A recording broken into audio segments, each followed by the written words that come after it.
When you finally throw the narcissist out of your life, watch what happens next. Hey everyone, welcome back to the channel. If this is your first time here, make sure to hit that subscribe button and turn on the notifications, because what we discuss here might just change the way you see human behavior forever. Today, we're diving deep into a powerful and often misunderstood psychological turning point.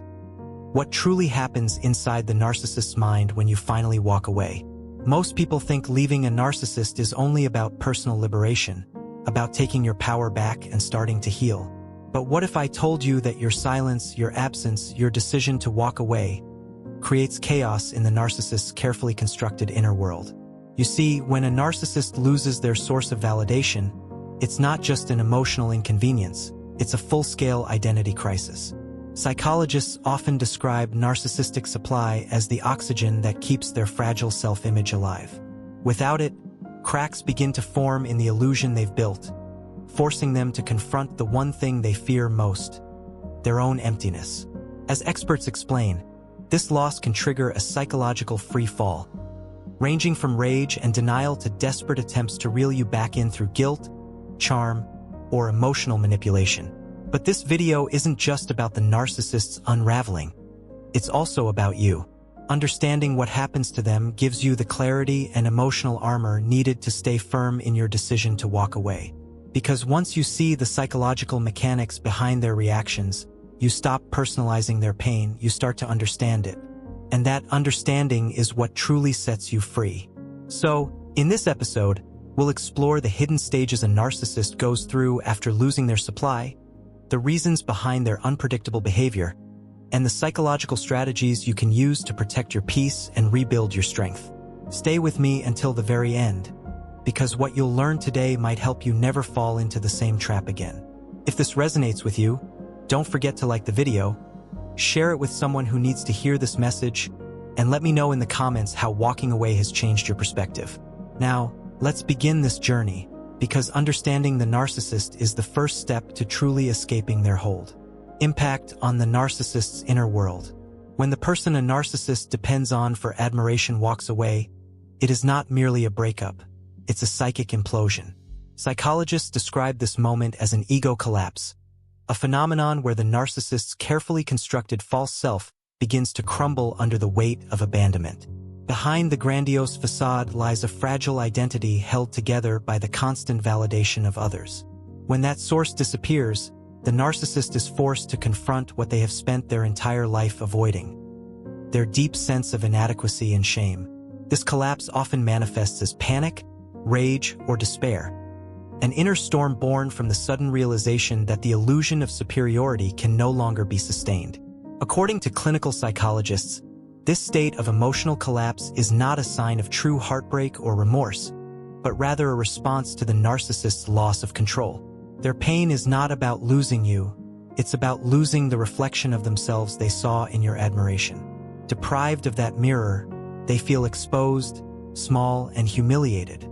To escape these unbearable emotions, narcissists will often enter what therapists refer to as the frantic pursuit of replacement supply.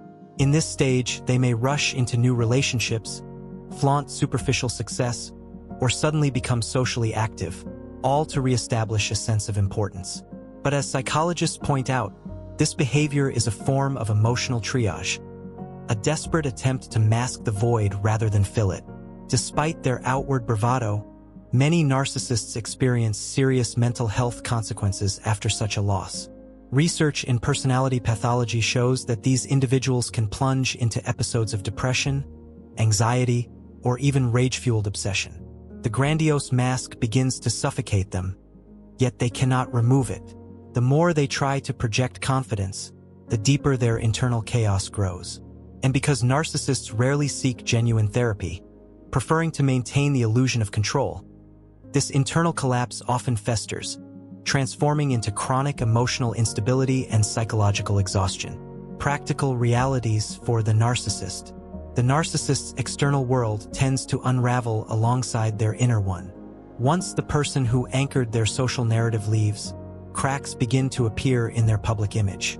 Psychologists note that many narcissists rely heavily on the illusion of having the perfect relationship or family to maintain their reputation. When that illusion breaks, so does their credibility.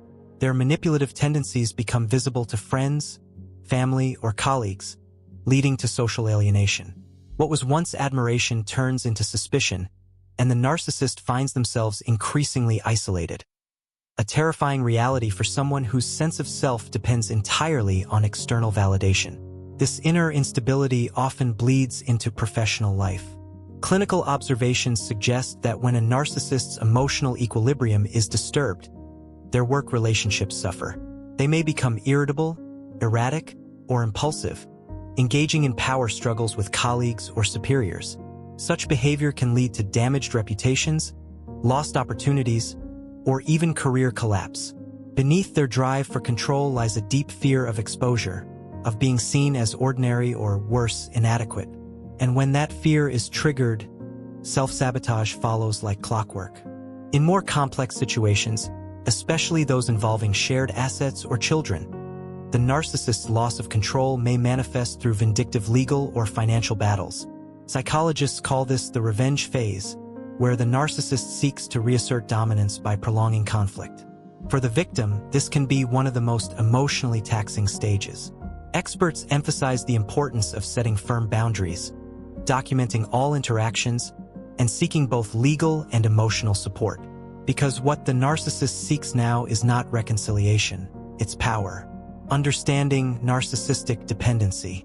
To understand why leaving a narcissist feels like detonating a psychological bomb, we must first grasp their dependency on what psychologists call narcissistic supply, a constant flow of admiration, validation, and control that sustains their fragile ego.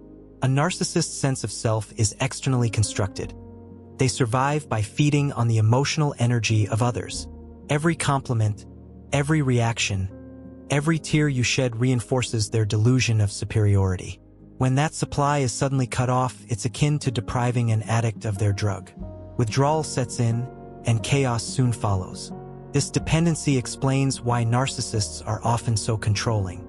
As trauma experts point out, control is their only means of ensuring a stable source of supply.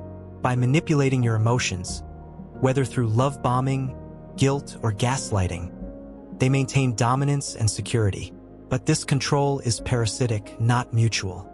Once the victim breaks free, the narcissist's entire psychological ecosystem collapses, exposing their unbearable emptiness.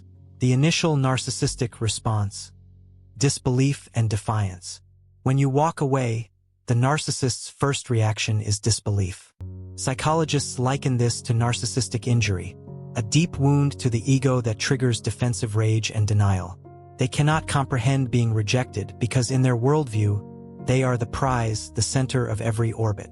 They may continue to call, act as if nothing happened, or even show up uninvited. Attempts not of love, but of reasserting psychological control. This stage often confuses victims, who might mistake these behaviors for affection or regret. But as experts stress, this isn't reconciliation, it's reclamation. The narcissist is not missing you. They're missing the validation you provided. Their defiance is an attempt to rewrite reality, to convince themselves and everyone else that they are still in charge. But beneath this performance lies panic, as they realize their emotional lifeline is slipping away. Long-term impacts on the narcissist. Over time, the narcissist's world begins to decay. Without a stable source of narcissistic supply, they enter a state of persistent turmoil. Their relationships become increasingly shallow, their friendships transactional. They move from one person to another, never finding true connection, because true connection requires vulnerability, and vulnerability threatens their fragile ego. This constant cycle of highs and lows traps them in an emotional wasteland where nothing feels satisfying for long. Psychologists note that this instability eventually corrodes the narcissist's social and professional standing. People begin to notice patterns, the lies, the manipulation, the lack of accountability, and slowly withdraw. The once admired figure becomes an object of pity or disdain. For someone who thrives on admiration, this erosion of social status is devastating. It deepens their insecurity, fueling an even greater need for control, which only drives more people away. And yet, perhaps the most tragic part, as many therapists lament, is their resistance to change. Narcissists rarely acknowledge their behavior or seek help because doing so would mean confronting the very shame they've built their lives around avoiding. Instead, they double down, blaming others, rewriting history, and clinging to illusions of superiority. They remain trapped in a self-made prison of denial, endlessly chasing the validation that can never heal them. For the survivor, understanding this cycle is not just enlightening, it's liberating. Because once you see that the narcissist's chaos was never about you, but about their own unhealed wounds, you stop trying to fix them. You start focusing on your own recovery, building boundaries, reconnecting with empathy that heals rather than drains, and learning to give yourself the validation you once sought from them. And that, as every psychologist will tell you, is the truest freedom there is. Your path to healing and empowerment. As the narcissist spirals in the aftermath of your departure, their world collapsing under the weight of their own illusions, your path takes a different direction, toward light, clarity, and self-reclamation. Psychologists often describe recovery from narcissistic abuse as a process of psychological reparenting, learning to nurture yourself in the ways you were denied during the relationship. This begins with radical self-nurturing, not as indulgence, but as medicine. Your nervous system has been living in survival mode, perpetually braced for emotional ambush. Now, every act of rest, every nourishing meal, every walk in fresh air is a way of telling your body, you're safe now. Emotional care, through journaling, therapy, or mindfulness, helps untangle the invisible threads of manipulation that once controlled you. And social care, surrounding yourself with supportive and grounded people, reminds your mind that love does not have to come with conditions or control. Boundaries become your fortress, the invisible walls that keep your peace intact. Psychologists emphasize that boundary setting after narcissistic abuse is not merely about keeping the narcissist out. It's about keeping yourself in. You are learning to protect your energy, your choices, your time. Limiting or cutting contact with the narcissist may initially feel cold, but it's an act of deep self-respect. Narcissists interpret boundaries as rejection, which may trigger attempts to reassert control. That's why it's essential to uphold them firmly and consistently. In therapy, survivors often discover that boundaries aren't just lines, they're declarations of autonomy. I am no longer your source. I belong to myself.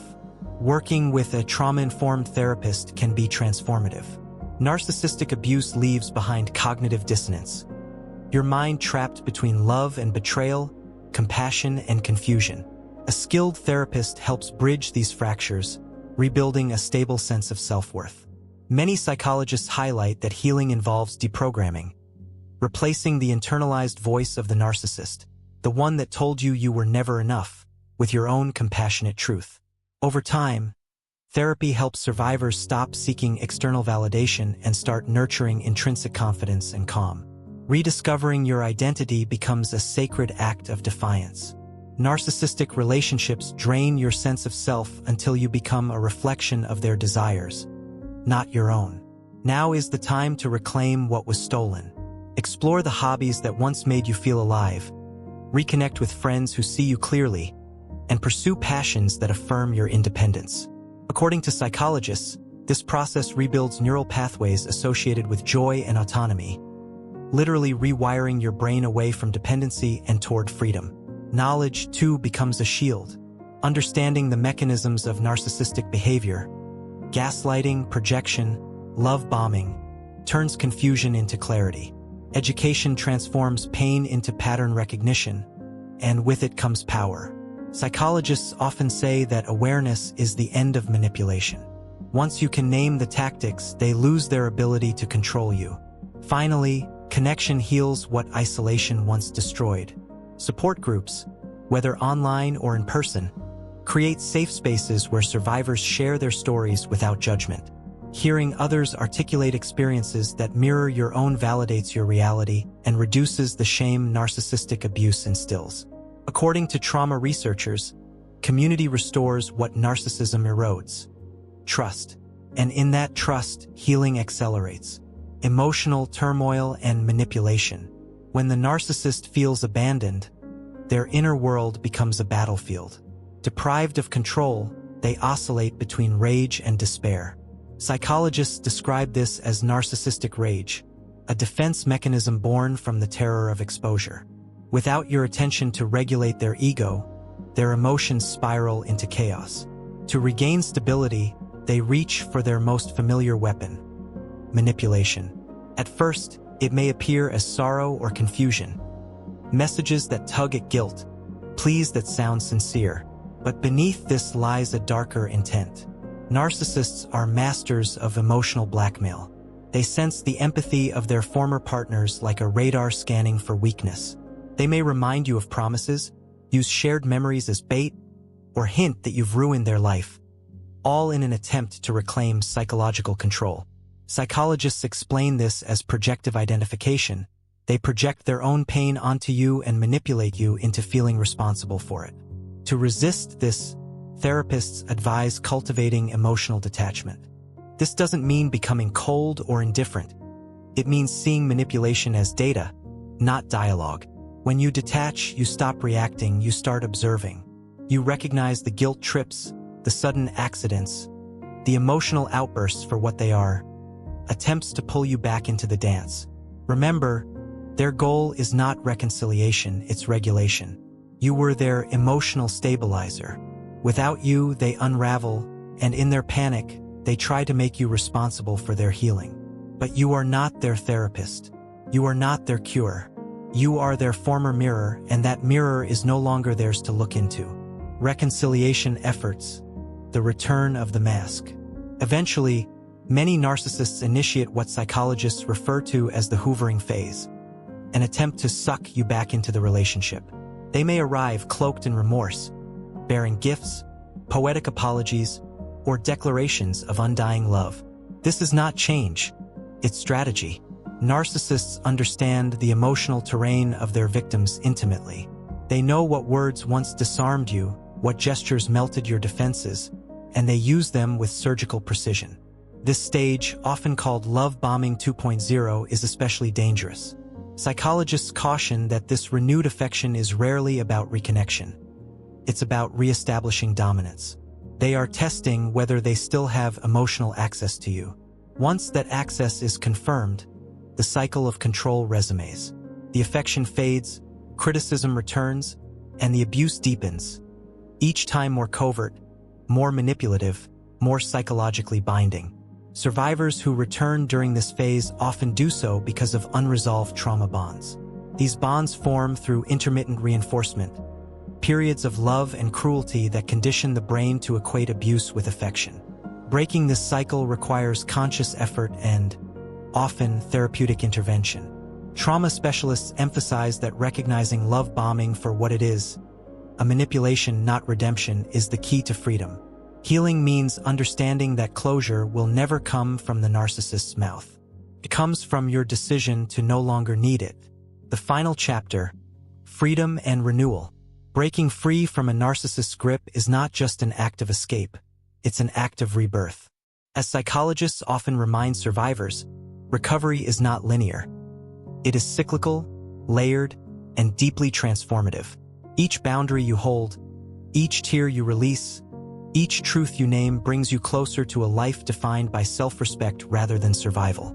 The narcissist may continue their endless search for validation, but your journey leads elsewhere, toward inner stillness, authenticity, and genuine connection. Healing means reclaiming your empathy as your power, not your weakness. It means learning that love does not require you to shrink. It means remembering that peace, not chaos, is your natural state. And so, as you step forward, remember this truth echoed by countless psychologists and survivors alike. The narcissist's greatest punishment is losing you, but your greatest victory is finding yourself. If this message resonates, share it with those still trapped in confusion. Healing is contagious, and every survivor who breaks the cycle becomes proof that even after darkness, the human spirit has the power to rise, brighter, wiser, and utterly free.